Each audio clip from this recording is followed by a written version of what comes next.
Hello, and welcome to Bedtime Stories. My name is Frank Padour, and I'll be reading to you a Grimm Brothers fairy tale entitled The Maiden's Visit. There was once a poor servant maid whose neatness and industry made her quite a favorite with her master and mistress.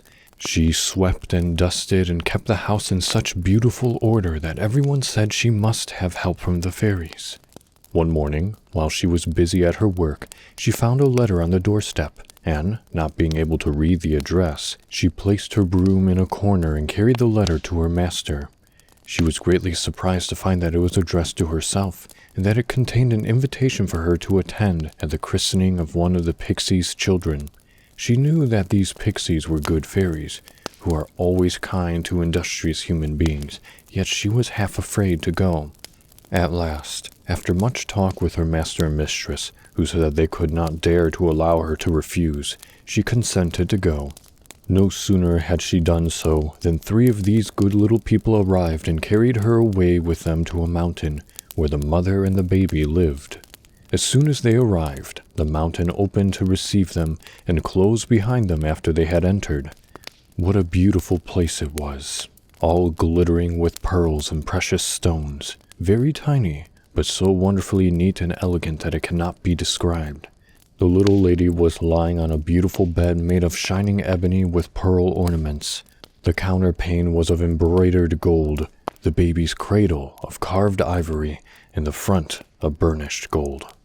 The maiden was at first too much astonished to speak, but they were kind and encouraging to her, and she stood godmother to the baby.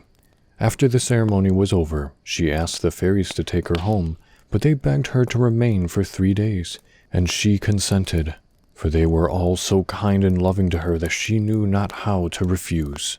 These 3 days were passed in the most delightful manner, but they came to an end, and then she requested to be taken home, so they stuffed her pockets full of money and sent her home through the mountain entrance back into the world.